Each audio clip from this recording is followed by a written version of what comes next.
Hello, my name is Chloe Lazat. I'm doing a special piece for the Pulitzer Center's website. Recently, various riots have broken out in different areas of England, and I interviewed a few people in London about the crisis. Here's what I found. Yeah, well, I mean, obviously, like the first evening in Tottenham, then the other sort of areas don't seem to have any link whatsoever, other than almost sort of copycat. Sort of seeing what we've seen, it does look like it's sort of quite opportunist in terms of like actually no reason to actually riot other than trying to sort of loot or steal or just damage things. So yeah, it's not ideal, and it's it's obviously not sort of something we want to happen. When you see some of the interviews of sort of the people involved, the reasoning they have behind it is just they want to be able to do what they want. But if what they want to do is steal and burn, then it's not really sort of justified. Yeah. This is Speaker's Corner. People have their views. They come here, they speak about them. Similarly, there's no need for riots. If people want to say something, if they want to get their message over, they should use the proper channels. Because, let's say this is England. We live here. It's our country, whether somebody is European, white, black, Asian, whatever. But this is our country, and we have to look after our country ourselves.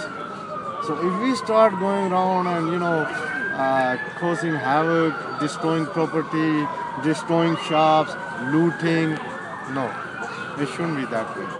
I was in Romania, and I sort of got a text because the riots actually took place near where my parents lived.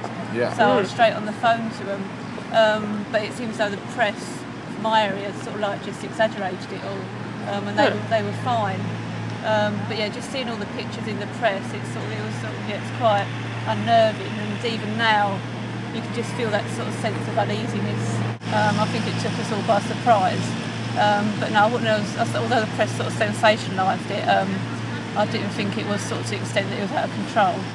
I've heard very, very reasonable people, very intelligent people, very middle-class people even say, well, maybe you can't achieve anything without violence, People are, and in a way, in a world where the government is constantly going to war with other nations and telling people that nothing can be achieved, without violence, that's the message they're sending out. So no wonder this is people that are already very low and are already helpless. They don't have very else to go. Yes, of course you have to try and teach them what's right and wrong and things like that, but this punitive thing is just absurd. Yeah. I mean, how much, and they put it on the public that there's members of the public that are fiddling, that are claiming, that are making false claims on benefits or that are over-claiming on their benefits, but that's peanuts in comparison to what the MPs have been claiming on benefits, what corporate CEOs and corporate bosses and banks, and look at them, they're running riot, they're the ones looting. Politicians are politicians. Well, yeah, they were right to recall Parliament and they were right to all condemn it, and they're all going to have different opinions on why it happened and how to deal with future riots and whether to cut reasons, etc. And there needs to be a debate. That's disgraceful. How people think they have the right to just go around breaking windows, throwing bricks at police, firebombing police stations. Why did you do it?